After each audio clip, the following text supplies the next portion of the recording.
Yes. Nathanial Bibby, welcome to the Mentor List. What a privilege to be here. Thank you. Well, it's great to have you on. And for those that maybe haven't logged into LinkedIn lately and don't know who you are and haven't seen your face, maybe we can just start with the first question, which is to ask our listeners a little bit about yourself. Sure. I was born in England. I don't know if you can notice the accent or not, but when I was 5, with the bills stacking up, my dad took my family to Hong Kong and started a business there in asset management, and grew that business. It was one of the most successful boutique asset management companies in Hong Kong. When I was 10, I went to boarding school in Perth. I had big dreams of being a surfer. Found out I didn't like surfing very much when I got to Perth, but I went to boarding school there. Cut a long story short, growing up, I saw my dad catch about 80 flights a year, and I didn't see my family as much as I would have liked to growing up. And I kept thinking to myself, there must be a better way to grow a business than, going out and entertaining clients nonstop. And when I left university, I'd actually studied finance at university because I wanted to be like Dad. Yep. Went to one lecture and I was like, I hate this, right? So I switched to marketing because there was a lot of chicks in marketing, right? So that's the real reason why I wanted to do. But anyway, so when I left university, there's not a lot of jobs in marketing. A lot of people study it, not a lot of jobs. So I go into sales, and my dad was developing properties in Phuket, Thailand. And so I went and worked for him. When I arrived, it was the middle of low season. So low season, just to paint the picture, in Thailand, is raining outside. There's no foreigners who buy property on the island.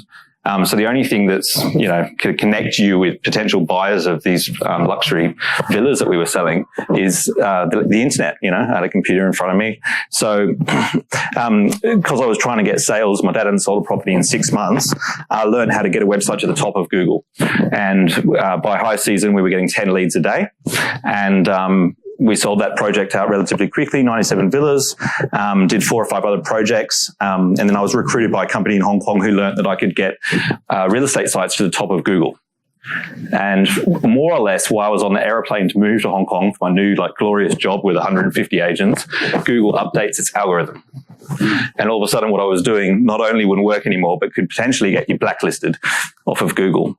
So all this pressure on me, all these expectations. And so I learned about Google advertising was relatively new, and I could get, a visit to the website for about 20 cents a click, which these days would be about $20, $30. So $20, $30 to get someone to your site now? These days, at least, yeah. In the real estate industry, absolutely. Yeah. So became very good at that. And what happens with marketing, and I learned this, at this point in my career, is you have to have the ability to adapt, because as soon as things become popular, they become more expensive, more competitive, and less effective. So social media was starting to become bigger when, AdWords started to become more competitive. And I'm on Facebook, right? And I don't know about you, 8, 9 years ago, but the pictures on my Facebook account weren't really leading to business conversations, right? Yeah. So I'm not knowing how to make money off of posting what I had for breakfast on Facebook. And I come across LinkedIn. At the time I moved back to Melbourne to work for a digital agency, a friend of mine's company. I said to him, what are the best people to target for online marketing? He said plastic surgeons. So, being new to the industry, I thought, okay, well, I'll make a list of all the ones in Melbourne. Went and knocked on all their doors, couldn't get past the practice manager. Tried calling them all, couldn't get past the practice manager. And so I thought, well, why don't I try this LinkedIn thing? So I contacted 10 surgeons within a week. I got 6 responses, 4 meetings, and made 1 sale. Wow. And I thought, okay, well, there's a system, right? And so we grew that business from 8 employees to 120 within 18 months, at which point I left that company for various reasons and started my own business. Wow. So, I think you probably hit the nail on the head there with Facebook. I guess, especially after, some time in Perth, some time in Thailand, I can imagine what profiles looking like. I'm going to get all these Facebook connection requests now. Okay, so it sounds like a fairly transient sort of upbringing, and which now brings you to Melbourne. Is Melbourne your home spot? Or? Yeah, and going back to that point as well, 5 years ago when I did start my own business, it wasn't like, I've had all the success from LinkedIn marketing, now I'm going to be an entrepreneur. we did what they call a backdoor listing on the Australian Stock Exchange, and it went south. And I was in a position where I hadn't been paid in 3 months, and I ended up quitting that job. And I get home, and I'm not. This is like exactly like you would picture it in a movie, but this you can't make up this stuff. There's an eviction notice on my front door. Okay. And this is after the listing's gone. Yeah, hadn't been paid in 3 months. Was best salesperson in the company, was not getting paid. And so getting an apartment, thinking, how the hell am I going to get out of this financial disaster that I'm in? And the sun's going down. And so, of course, I go to flick on the light switch, right? Click, click. No lights come on. Haven't paid the electricity bill. So I'm sitting there this apartment's getting dark and I've got no money. I don't know how to pay my bills. So I do what any grown man would do, and I call my mother, right? She's in the UK. She's in Perth. Okay. Mum, I need some help. 28 years old, I need some money. She's like, grow up. No way. Hangs up. Same as my dad, right? And so shit, I'm on my own here. I've got, I've really got to work this out on my own. And I go to the cupboard and get 2 extension cables. I connect them together, run them down the stairwell of my apartment building into the common area where they had a power socket, plugged it in. And then at the other end, I connected it to a desk lamp. And I'm sitting in this dark apartment with a desk lamp lit up in the middle of the living room floor, and sat underneath it, and I wrote my business plan. This business was born out of desperation, because Tony Robbins says, in life, you either need inspiration or desperation. And I got desperation, and I'm so glad I got it, because it was actually, what could have been the worst day of my life became my best day. And what is the business? So what was the plan? Well, the plans evolved. But kind of long story short, I'd had most success with LinkedIn marketing, and I was already training people on how to use LinkedIn. And what I decided to do is, because I've already effectively delegated this system to an assistant for myself, why couldn't I just offer this as a service to businesses? And so we created this product called LinkedIn Lead Generation. It had never been offered before in Australia. A couple of people doing it in the US, but basically I had to design this service myself. And we learned so much by working. We've worked with over 4,000 businesses just with LinkedIn Lead Generation now. The leads, at the start of this year, we calculated how much sales we generated from the leads that we'd generated. Yeah. And it was over $400 million for business-to-business companies. So that experience just gives you invaluable knowledge, because you can be trading people on LinkedIn all day, but if you haven't been running campaigns for those industries, there's no way you're going to get the experience that you can when you're actually, managing these campaigns. And every incremental difference that you make in a campaign can, be worth millions and millions of dollars. So we're LinkedIn marketing specialists. That's all we do. We now have added LinkedIn video to our suite of services, but we're a specialist in that area. There's no other company on the planet that has a service that specifically does video for LinkedIn. And then video is fairly new, I'd say, in the LinkedIn world. Absolutely. 4 months, I think, in Australia. 4 months, wow. Yeah. And I guess you're sort of very bullish on video, and we're sort of talking outside of this about how LinkedIn is sort of their algorithms. And so I guess going back to your experience with Google before they changed the algorithm way the algorithm works, don't say the word, is LinkedIn sort of similar? Is there sort of little tricks and tips that you might be able to share? Absolutely. Your whole audience. Well, you can get all through content, it's interesting because it's so immature. It's still a very easy platform to, I use the word hack, right? Manipulate. And so the cool thing is it generally follows the trends of the other social platforms. So we all knew that LinkedIn was going to get video eventually. And because Facebook got it, and we know what works on Facebook, we can only use that as to anticipate what will work on LinkedIn. But with any platform, whether it's Google or Facebook or LinkedIn, at the end of the day, they all have the same objective, which is to give their users a good experience. And so manipulation will only get you so far in the long run. So the marketers that act with integrity and provide good quality content, provide people what they're looking for, in the long run win. On Instagram, how many influencers are out there who have bought their way to 100,000 followers and they're buying likes every post they get, and slowly Nike and all these different brands are catching on. Maybe they don't have as much influence as it may seem, but for a long time they were, that was a career for them. But in the long run they'll lose. because Instagram is just going to get smarter and wheedle those people out, and they'll just be exactly the same as all the websites that ended up on page 100 of Google 10 years ago. So this is where how do you get, is this where you're deploying robots or you're getting someone on the black market intelligence? There's so many different things, like your post, so improves the rankings or influence on the... That's right, yeah. So, like, for example, there was a technique 4 months ago that worked where if on a written form update, if you got, so many likes and comments within the first hour and you worded it a certain way, you could go viral with a written form update. And then LinkedIn, have noticed this. And so all of a sudden they said, okay, well, they haven't said it, but what they've done is they've changed the algorithm so that if you're not posting a mix of short form updates, long form articles, and video content, then you're not going to go viral. You have to be doing a mix. You can't just be doing one type of content. Wow, okay. Good to know. We had Whitney Johnson, a previous mentor on the show, and she was talking about how she basically pestered LinkedIn until such time as they made her an influencer or LinkedIn influencer. She said once that had happened, then the LinkedIn algorithm really picked up all her posts and she started getting real... But it's just evolved so much. Like they only had 200 influencers at the start. Now anyone can post content. And now since videos come in, all of the long form articles have basically just fallen by the wayside. You can't get anywhere near as much traction as you could before. And the platform's just going to keep evolving. The news feed, I think, is still filling up with a lot of things that I don't want to see, which I think will evolve. I think it's going to learn what I actually want, what content I want to see. Like the amount of cookies and things they're dropped in your browser, you think they're going to learn eventually, right, what you're interested in. And we're hammering it at the moment. Like we just yesterday filmed the first episode of what we're going to call The Vlog, a very innovative name, but it's going to be the first LinkedIn vlog in the world, to my knowledge. So what we look at what happened on YouTube and we look at what happened on Facebook and you look at guys like Casey Neistat, and you apply that strategy to the LinkedIn platform, and then all of a sudden we got a model for interesting daily content. Yeah, right. And I sort of do see some pushback in LinkedIn communities around, saying things like this is not Facebook or this is not the right community, but it sounds like you're sort of saying that the strategies will work if the content's right. Valuable. Yeah. So at the moment, the most viral content creators on LinkedIn don't actually have a business.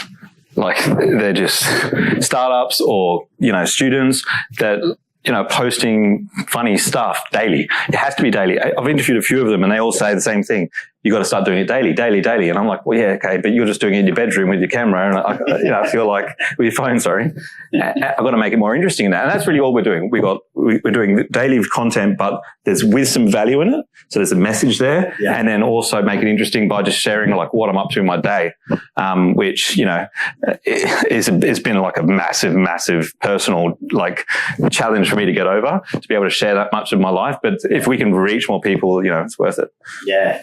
We were chatting on in the elevator on the way up. It's a bit awkward. I know you're worst phone critic as well, giving yourself a hard time about your vlog. Well, everyone's asking me, why am I doing this, right? But my hope and my my foresight is that eventually they'll be asking me how I did it. Yeah, right. I like it. So I guess so we're kind of. So where did the focus into LinkedIn, and then you generate it, you've created a process, and then you've essentially offered that as a service. And now with the introduction of video, where do you see it? And so back to your point around, why are you doing it? Is this something that you could see potentially offering as a service later down the track, or is it? Oh, absolutely, yeah, 100%. That's what we're already doing. We're already offering branded content. It's helping people storytell on LinkedIn, because you can create videos all day long, but no one's going to watch them unless you know how to post them, how to get the traction. And so we offer the end-to-end solution. And to be honest with you, it's not even about LinkedIn. Like the only reason we're all in on LinkedIn is because that's where we're getting the best results. My tagline is give your business a competitive edge. And consistently, you wouldn't find a client. There's plenty of clients that have fallen out with, that have come and gone. But you won't find one that won't say that I don't get results. We stand behind that. And if tomorrow door knocking becomes more effective than lead generation on LinkedIn, then the team will be out knocking on doors, because that's where we're getting the conversions. At the moment, we can do it on LinkedIn. It has to be done properly, you know. I don't suggest that everyone just run out and hire the next LinkedIn marketer to go and work for them, because the chances are, more often than not, it won't work because of the message being wrong or the target market not being right. The experience that I have in digital marketing has been a massive asset, I think, to the strategies that we provide. Whereas, like, you know, for some of the other LinkedIn trainers, I know there's some great ones out there, don't get me wrong, but their background could be marketing, or it could be coaching, or it could be HR, it could be writing resumes. So many different facets of it that it's not all going to be relevant to business lead generation. Right. And I guess probably more so for the listeners around, so let's say, for example, you don't have a business, but you've got a progressive career, and it's, I guess, it's you. What sort of things can we do on LinkedIn that might help us sort of increase our profile? Or, what have you seen work well? Well, before you do anything, you need to optimize your profile. And optimization just doesn't mean throwing a bunch of keywords in so it ranks towards the top of the search results. That is part of it. But it means standing out from the competition, standing out from the crowd. So if you're in a career, what are your counterparts doing? And it's about doing more than that. So whether you provide media links on your content, or you definitely write your profile in first person, you know, show why you do what you do, people will always connect with the why. You know, if you've ever seen Simon Sinek's TED Talk, you know exactly what I'm talking about. Show why you're passionate about what you do, what makes you different. And then also, if you are looking for career development, or you're looking to get more clients, or you're looking for to connect with potential business partners, invite them to, you know, engage with you, whether it's to connect with you or to reach out to you, provide your contact details. The same methodology that we use on websites for conversion-based design, you should be using on your profile to get people to, you know, engage with you offline. Because we don't want people to have conversations with us about jobs or becoming a client on LinkedIn. The whole point of it is to take the conversation offline. So optimization is important. We've got a 22-step process that we developed very early on, which works exceptionally well. Because whatever you do on LinkedIn, whether it's reaching out to people or you're posting content, everyone's going to come and look at your profile. And that's where, you know, you tell them about who you are and what you do. The wrong way to do it is to send a message telling someone what you do, because that's an outbound activity. You want to make it all about them. And then if they get what we call intrigue, then they'll click on your name and, you know, read your profile. Because if you call someone, right, the first thing you'll do is say who you are and why you're calling. Whereas if I message somebody on LinkedIn, I don't have to do either of those things, because they can click on my name. Right? Take the conversation offline. I like it. I think I've used that probably too many times in some of the meetings, but I like it in this context. So I guess that's the ultimate strategy with your LinkedIn profile is to, I guess, lead to that conversation with that person that you want to. Absolutely. And yeah, I like the idea of bringing, I guess, marketing concepts to something that, like a LinkedIn profile. Very interesting take on that. Okay, so kind of next question was around the quote. If there's a quote that that resonates with you. Yeah, I think this is something that a lot of people will get value out of, and most of you probably heard this before, but it's by Anthony Robbins. And Anthony Robbins says, proximity is power. Proximity is power. And I truly believe that, like, who you spend your time with is the most important decision you can make in your career or your business moving forward, because you just can't help but gravitate towards who you hang out with. And I think that's a big part of, what both of us do. Like, I mean, the fact that you're interviewing these successful entrepreneurs and CEOs all the time could only lead in one direction. You know, they're not going to drag you down. No, that's true. It's amazing proximity. Absolutely.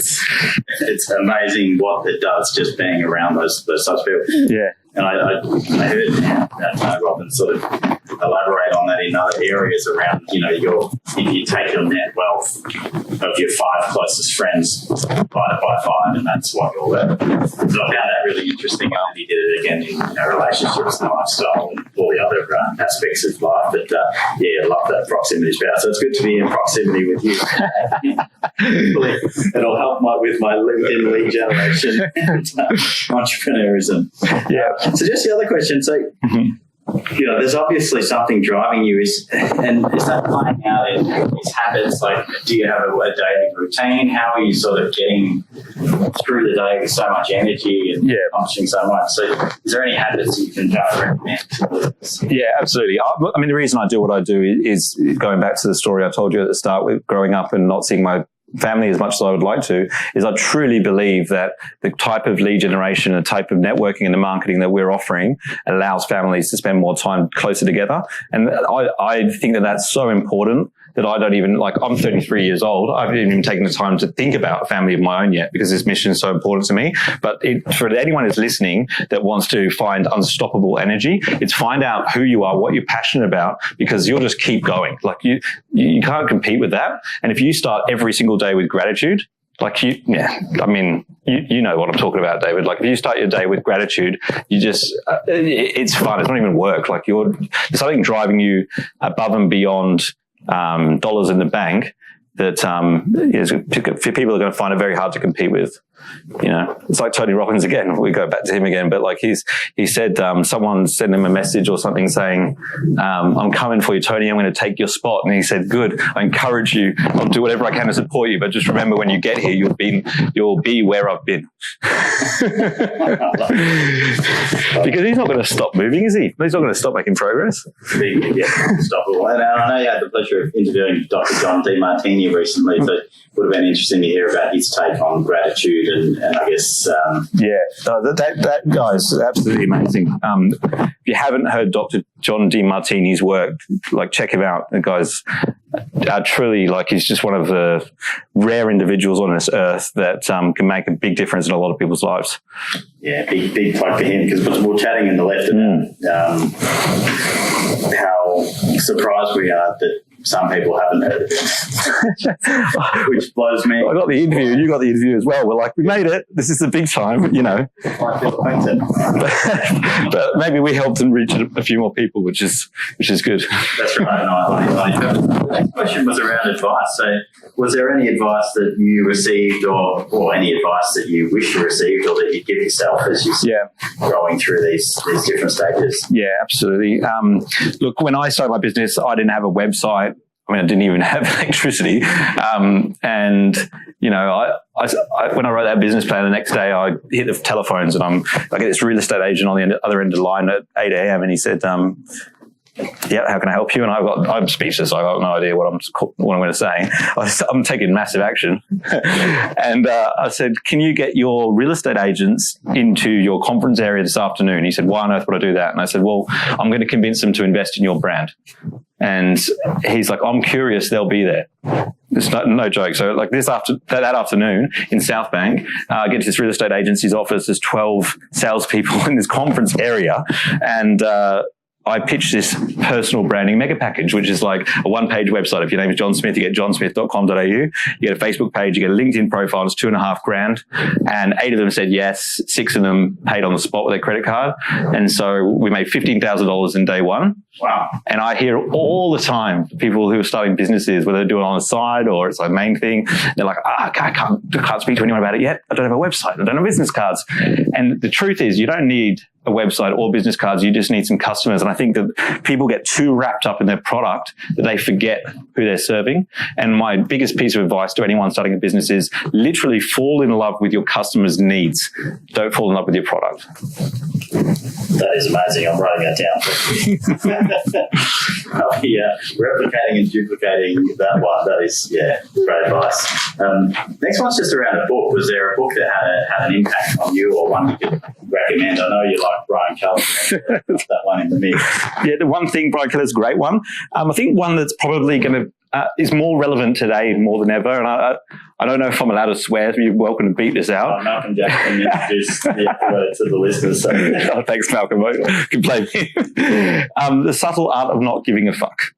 I think that... it's hard. It's a hard conversation to have, and that book has it very well. Where you've got to look at what you give a what you care about, I should say more eloquently, and work out whether those are things that come from you or they come from the injected values of others. And what you'll find is you probably waste a lot of time and energy on things that you actually don't care about. And the premise of the book is we only have so many fucks to give. Be careful about what you give a fuck about, you know? And I think a lot of people are not doing things today because they're afraid of what other people will think of them. And I think that's just the truth. And I think that that's the biggest thing holding people back from living their purpose and being passionate about what they do. And in my journey, that's been where I've found the golden nuggets, if you like, of life is when I've, broken through some of those things. Yeah, fantastic. Thanks for sharing. So I just wanted to sort of wrap up and thank you for your time and thanks for coming in and recording with us today. And maybe we can sort of talk about, your next step and the LinkedIn heroes and obviously the where people might go to find out a bit more about you and you piqued their interest. So how do they find you? Yeah, it's cool. So on LinkedIn, please do reach out to me. We are posting video content daily now. LinkedIn Heroes is... we've got David on the show, I think episode 4 or 5, and we're doing those weekly. The way that you find content on LinkedIn is you use hashtags. So you got the hashtag LinkedIn Heroes, and very shortly we'll be releasing the vlog, or hashtag the vlog, which will be daily content, so you'll be able to see what goes on behind the scenes and basically this life and tales of a madman trying to make a name of himself in business. So we do have Andrew in the background, so I'm not sure if you've been rustling around. We'll probably not, but we might introduce you, Andrew, because you're always with Nathanial and say hello, and hopefully the mics can pick you up. Hey guys. There he is. The media ninja. Yeah, I think, being able to storytell is a unique skill. And a lot of people who want to release video, a lot of business professionals, just don't know how to tell their story and how to create it in a way which resonates with people. And I think that's a massive skill that Andrew has, and I'm so glad that we found each other because he's a master of taking whatever mess I give him and turn it into something that makes sense. Good challenge for you. But just to your point, and I agree, there's so many great business brains and brains out there or business like-minded folk out there that just aren't creative content. And that was sort of why we started Mental, is because we sort of saw this opportunity to kind of share that in a way. And I guess podcasting is a conversational tool, and people can be quite relaxed, and it's you get to really sort of know someone, and so that's sort of the crux of why we started. Yeah, I think I commend you for doing it, because I think that we do have a responsibility as business owners or business leaders to create positive content. I think there's a lot of the challenge is negative content gets a lot of traction. Yeah. You only have to look at what's on the news and the media. And so you can complain about it or you can do something about it, which you've done, and create some positive content out there. And the thing is, people's attention is now on the internet. That's where they're making their buying decisions. That's where they're deciding what to eat for breakfast. That's what they're deciding, what movie to watch. And so if you're not storytelling on those platforms, you're basically marketing with at least one hand tied behind your back, if not two. Yeah. Well, as the sun's going down, we might call it a wrap there. And thanks for coming in again, Nathaniel. And for everyone listening in, tune in again next week for another great show. Thanks for having me.